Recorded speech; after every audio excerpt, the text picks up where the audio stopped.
Iya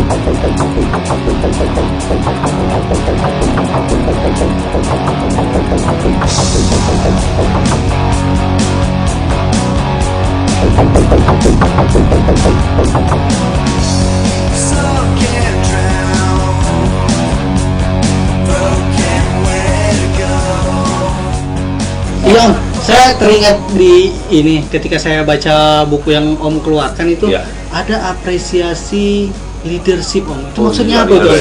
Nah, saya masih bingung tuh. Gini sebenarnya. Apresiasi leadership ini, kalau kita lihat leadership kan kepemimpinan. Makanya itu. Nah, sebenarnya kenapa Om Bagus memberi nama apresiasi ini adalah leadership? Karena seorang pemimpin harus peka terhadap beberapa langkah-langkahnya. Harus tahu, harus punya banyak kecerdasan terhadap langkah-langkah. Nah, apresiasi leadership, Om Bagus beri nama leadership agar setiap pembicara itu juga mampu menjadi seorang leader. Ya, bagaimana cara pembicara bisa menjadi seorang leader adalah bagaimana seorang calon pembicara atau public speaker yang sudah matang harus mampu untuk memberikan langkah-langkah. Harus otak itu begitu ditanya harus paham langkah-langkah. Jadi kita harus banyak memahami langkah-langkah, baca buku dan seterusnya ya. Semisal begini, kita tanya sama diri kita sendiri, ya, kalau saya terpilih jadi ketua panitia, apa yang harus saya segera lakukan? Segera menyusun kepanitiaan. Tahu visi misi tujuan saya. Kapan saya mulai membuat time schedule, ya, agenda kerja. Terus saya kapan membentuk kepanitiaan? Setelah terbentuk kepanitiaan, memimpin rapat, apa-apa saja yang harus saya sampaikan, itu sudah harus diagendakan, ya. Terus kalau saya pergi camping, apa-apa yang harus saya siapin? Yang pertama ini, yang kedua ini, yang ketiga ini, yang keempat ini. Jadi paham. Jadi tidak ada lagi manusia yang apatis ketika berlatih apresiasi leadership ini. Misalnya contoh gini, saya menjadi anak. Bagaimana caranya saya menjadi anak yang bertanggung jawab? Kepada siapa? Kepada orang tua. Ya, kita paham dong. Dan kalau kita nggak tahu, akhirnya kita jadi apatis. Contoh lagi, ini usia-usia kalian kan usia pernikahan nih. Maksudnya pernikahan yang tertunda gitu. Nah, contoh, ketika saya mau menikah, apa-apa saja yang harus saya pikirin. Gitu dong. Jangan kita mau menikah main asal aja ngomong sama Nyak Babe. Itu tertulis mau nikah. Ini tertulis Om, cara latihannya tadi, tesnya apa gimana? Tertulis boleh, diucapkan langsung boleh. Ya, apalagi kalau kalian mau cepat menjadi seorang yang apresiatif dalam hal leadership, perbanyaklah untuk melakukan diskusi dengan orang, perbanyak berikan masukan, belajar ya di situ. Ketika kita ngobrol teman ada masalah, ya mulailah yang pertama kita harus lakukan ini, yang kedua ini, yang ketiga ini, yang keempat ini, yang kelima ini. Kalau Anda sudah terbiasa seperti itu, otak kita itu sudah bekerja secara apresiatif untuk langkah-langkah leadership. Ada langkah-langkahnya betul. Iya, jadi kalau ada orang tanya, Pak, saya mau ini, oh caranya begini.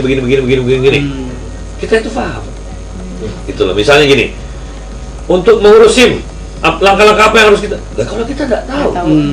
Tapi kalau kita semua tahu, lalu teman kita cukup datang ke kita, tanya, kan selesai masalahnya. Nah, seperti itu. Nah, begitulah latihan apresiasi leadership. Ya, kan saya sudah tulis. Sebenarnya kalau kurang paham, memang lebih bagus ditanyakan daripada salah latihan. Ya, betul itu. Saya pertanyaan lagi nih Om ya, tentang ada tuh apresiasi definisi. Apresiasi definisi ya. Kalau apresiasi definisi itu sebenarnya semua orang bisa mendefinisikan sesuatunya itu bagaimana ya Om? Caranya, apa ada tekniknya? Khususnya di negara kita, hampir rata-rata manusia Indonesia itu hanya user daripada verbal itu sendiri. Hanya user. Pengguna. Dan dia tahu. Kadang-kadang apa yang dikatakan itu dia tidak tahu. Dan dia tahu. Tetapi kadang-kadang ya rata-rata mereka itu tidak paham cara mendefinisikan. Padahal di dalam public speaking, seorang public speaker yang handal harus mampu dan punya kecerdasan dalam apresiasi definisi.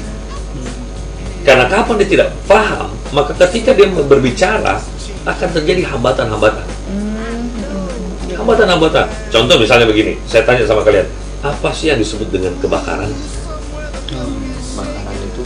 Kebakaran adalah adanya api yang itu bisa saja terbakar, bukan kebakaran.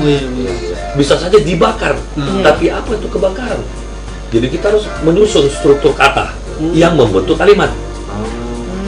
Jadi setiap kali kita berdiskusi, setiap kali Anda mengajar, mungkin Anda seorang dosen atau guru ya, atau sekali Anda seorang presenter, Anda seorang host, Anda seorang MC ya, dalam public speaking kan banyak ya.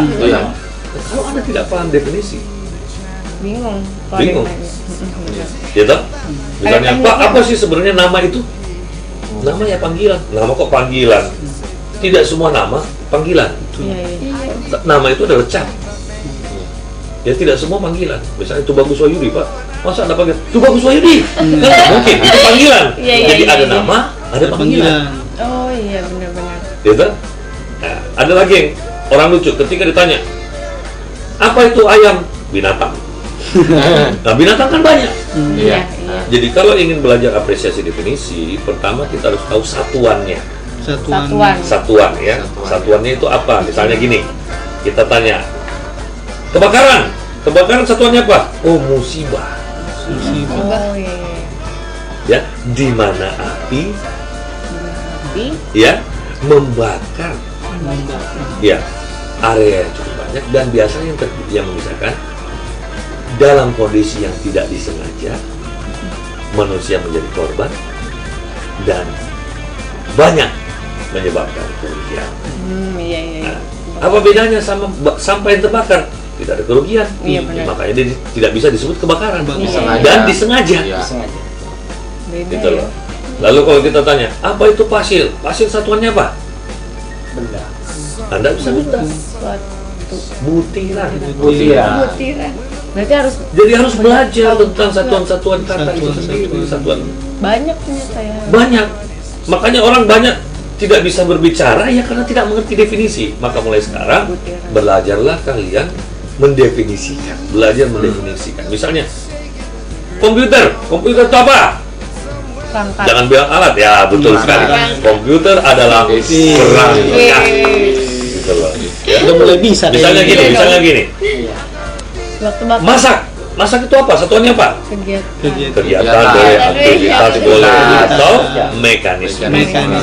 Kayaknya kita udah mulai ngerti nih ya. Udah mulai terbuka ya, udah mulai terbuka nih. Jadi itulah yang disebut dengan latihan apresiasi definisi. Oke. Seperti itu. Ya. Gimana? Ada lagi yang bertanyakan? Ini paling yang saya bingung itu apresiasi alam semesta. Filosofinya apa sih kok namanya alam semesta? Alam semesta begini. Apresiasi alam semesta, Om Bagus beri nama alam semesta agar manusia itu kalau ingin jadi public speaker, otaknya itu betul-betul harus luas. Karena kita hidup di alam semesta itu seluruh jagat raya. Nah, apa yang harus kita latih ketika kita memainkan latihan apresiasi alam semesta adalah bagaimana kita mengambil sebuah benda, makhluk, atau apapun yang ada di alam semesta untuk kita pikirkan, lalu kita jadikan dia analogi. Jadi dijadikan analogi ya? Dijadikan analogi untuk disampaikan. Misalnya contoh gini. Contohnya. Bapak Ibu sekalian, sebelum saya menyampaikan sambutan saya hari ini, ada sebuah cerita yang indah yang saya dapatkan ketika saya berangkat ke kota Semarang. Saya diajak oleh kawan saya untuk makan kelapa muda. Tiba-tiba saya teringat akan kelapa muda itu. Saya jadi ingat pohon kelapa. Saya hanya ingin berpesan sebaik-baik manusia, marilah kita contoh pohon kelapa. Menganalogikan kepada alam semesta gitu ya. Kenapa kita harus mengambil contoh pohon kelapa? Pohon kelapa satu-satunya tumbuhan yang semua organ tubuhnya bermanfaat habis untuk kehidupan manusia.